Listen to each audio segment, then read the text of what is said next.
Hello, this is Franco Cabral broadcasting from the Honest Liar podcast, a conversation around finding the inner liar within all of us and leveraging the truth to find expansion across all areas of our lives.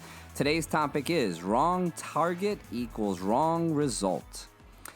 Happy New Year. So this is my first podcast that I'm recording in this new year, and it's that time of year. Everybody's setting targets, and some of us are setting New Year's resolutions. Hopefully, those of you that are listening to this podcast are allergic to the idea of New Year's resolutions, and you set targets. And one of the activities that I currently did, or I just finished this past weekend actually with my Best Life group, which is the group that I coach within my business, my employees, their salespeople, basically becoming the best version of themselves in their life. They are all committed to living this four-dimensional life that I've talked to you guys about on this podcast. And I train them on setting targets and as well as tackling the challenges of building a life between your body, your being, your spirituality, your family, your finances, having fun, and all the dynamics that comes with as being a family person, a business person, etc. And along the process of teaching them these targets, I also have weekly assignments that we put out, typically every week or every other week. And one of the assignments that the team had this past weekend was an assignment on gaining perspective and feedback to basically learn what our blind spots are. So the assignment, I'll go into a little bit more details later on, and I'll break it down for you so that you can also take advantage of this assignment. It's a very powerful one, but it starts by having a conversation with the people that are closest to you. So if you have a partner, a spouse, significant other, that's the relationship that you're going to start with. If you don't and you have parents or you have kids or siblings, depending on what it is, it should be somebody who sees you and interacts with you most frequently. And who's going to be able to really be honest with you and have a real conversation that will help you highlight what your blind spots are. So for me, I actively do the assignments that I give my team members as well. I had this conversation with my wife, and my wife and I have grown immensely in this past 2 years as I've communicated. However, I did this assignment or something similar about 2 years ago, and it wasn't the place that we're currently in.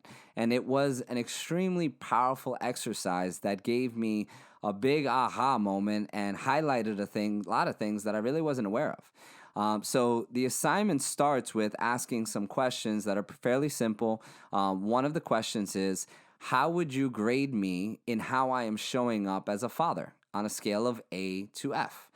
And the grade, I don't remember what the grade was back when I first did this, but the grade that I thought I would get as a father was a B+, and the grade that I actually got was an A-. I also asked the question of what would be the grade that you would give me and how I'm showing up as a husband. And that was actually the reverse. I thought I would get an A- and I got a B+. Not to say that they weren't very off, but they were different. I thought that I was slightly ahead on the husband side versus slightly ahead on the father side. So my wife had a slightly different perspective as to how I was showing up. I also asked her specifically to please give me examples of what was working as in reference to how I was showing up as a partner. And then the flip side of that is what is not working currently in how I am showing up as a partner. And this assignment for me this time was very different because I'm significantly more aware. And a lot of my answers were very similar to my wife's, which one aspect of it, when you get positive feedback and you feel that the feedback is in line with how you're feeling or thinking, it gives you fuel to want to continue doing the things you're doing. So as an example, I also had my team do this exercise prior to speaking with their significant other. They had to journal what they thought the responses were going to be. And many of the responses that I wrote down for my wife were the same as what she said. Not all, and I'll talk about those as well. But some of them that were similar and the same was the weekly date nights that we do, the daily deposits that I send my wife, message of love, appreciation, and honor every single day, the level of our communication and the depth that it's grown, and several other things. But in hearing that from her and hearing that these are the things that were working, it gave me a lot of fire to want to continue making sure, not that I wouldn't if she didn't say it, but it gave me an extra validation to say, oh, wow, those messages that I'm sending, although they are aligned for me in my heart and what's important to me, they also are serving her and they're creating impact. So it made me want to double down and make sure that I'm also continuing to do those things. The weekly date nights, it was also validating to hear that, hey, I'm doing that, and it's something that I love and I enjoy, and she enjoys it too. So let me continue doing that. There were other things that I didn't really consider in the way that I was showing up for her that made me feel good because I really wasn't aware of it. And some things that I thought potentially were, not as important or wouldn't have graded as a working thing, she gave me feedback that it was working for her. For instance, right now, one of the things I've taken on is laundry. And laundry is something that I didn't used to do. And I just decided to take it on probably a few weeks ago, almost a month or two now. And I just took it on as something that I do. And although I know she's given me some gratitude for it, hearing from her that it was something that was working for how I was showing up as a partner made me want to continue doing that practice and makes me more excited to do the laundry because I see that she sees me and I appreciate it. Now, on the flip side, the not working, which is most often why we wouldn't typically have this conversation, is because who wants to hear what's not working? Sometimes, especially with your level of self-awareness, if you hear the things that are not working, the tendency is to get defensive. And ironically, that was actually one of the things that my wife said was not working. When she communicates, at times, I still get very defensive and I don't listen, depending on what topic it is. So we talked a little bit more about that, and I asked, what some of the topics were. Having said that, the exercise, as I will recommend it, and I recommended it to my team, is supposed to be you asking the question and then not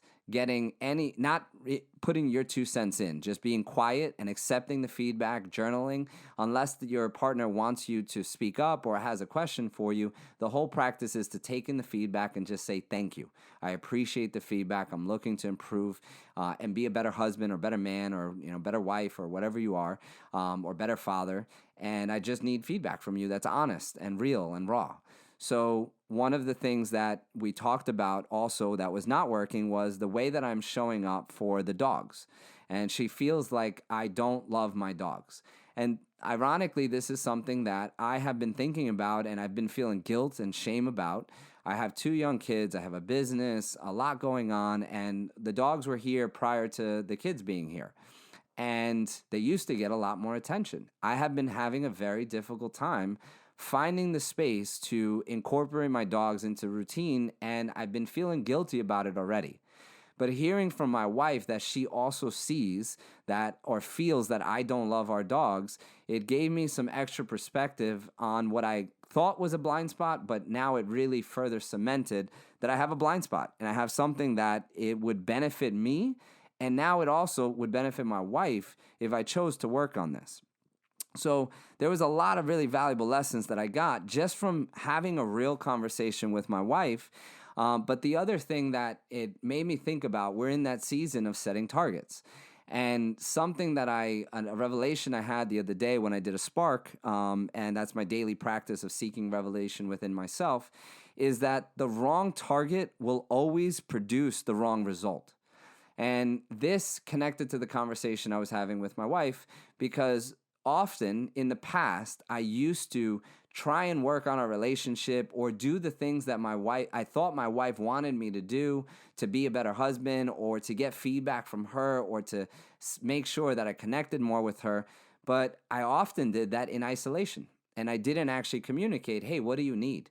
And I was really afraid of hearing the feedback that I thought would be negative. But negative feedback is positive, and you can view it however you decide to view it. But what I've started to learn is that it's not really negative feedback, it's exposing me. And when I'm exposed, I create new opportunities to grow. So I'm constantly looking for ways to expose myself by choice versus waiting to the point where me not communicating to my wife and asking for the feedback about the dogs becomes this massive fight and this blowout that creates disconnection versus the connection that I'm seeking. So my lesson is fairly simple. Is you're looking to create targets for this upcoming year. And my question to you is, how real are you actually being with these targets? Are you being truthful to yourself and what the foundation of where you are today so that when you set targets in the future, they're actually rooted in truth? And one of the best ways to do that is to have this open conversation, because if you're hearing this podcast, the hope is that you're looking to connect more with your family. You're looking to be a better business person. You're looking to be better in your body. However, sometimes we have blind spots and we don't recognize the opportunity that we have to grow because we only see the limited view of the way we see our world. But the people that are closest to us can be the best asset to identify the blind spots that we don't see. So the application of this is fairly simple. I'm going to ask you to pick at least one person this week and have this 10 to 15 minute honest conversation. Before you start the conversation, just interrogate and asking questions, you want to set the frame. And you want to tell this person, your partner, your child, your parent, whoever it is, that I heard this podcast and in 2020, I'm really seeking the opportunity to be a better version of myself. And you are somebody who is very close to me in my life. I want to ask you some questions and I want you to provide me honest and real feedback because I want to be a better me. And I promise I'm not going to get defensive. I'm just going to listen, accept the feedback, and I really appreciate if you could just be real and honest with me. And the more honest you are, the more it's going to help me. And then you have to be committed to that. You need to stay shut, take in the information, just listen, and say thank you. No matter what the feedback is that you get, there's something positive. If you take the time to reflect on it, it's going to give you direction as to how you can become a better person. And the 4 questions that I would ask, I wouldn't go into much more detail, is how would you grade me as a husband or a partner? And the second, and from an A to F scale. Second question is, how would you grade me as a father? Now, if you're not a parent, don't have don't have kids yet, you can ask, how am I showing up as a son? Or how am I showing up as a father to your children? You can ask different questions, but I would highly suggest your partner or spouse, if you have one, or your boyfriend or girlfriend, because they usually will see you and interact in the most vulnerable place, and they're going to see you most often. Then the next 2 questions are, how am I showing up as a husband? So if it's your spouse, just make it about the partnership relationship, not about your kids. And then, so how am I showing up that is working, and how am I showing up that's not working? You take the feedback in, don't immediately act on it, don't get defensive, but find at least one new target that you can work on in the next 90 days to improve to be a better version of you based off of the feedback that that person gave you. Now, that's going to give you the opportunity to grow. It's also going to give you the opportunity to let that person know that you see them and you appreciate them because they're going to see the change in you as well. So that's the topic for today. Again, as always, thank you for tuning in to the Honest Liar Podcast, a conversation around finding the inner liar within all of us and leveraging the truth to create expansion across all areas of your life. If you have found value in this podcast, please share it with someone else that you think will find value. And also, please rate and review the show as it helps with spreading light, which is my mission. Thank you and have a wonderful day.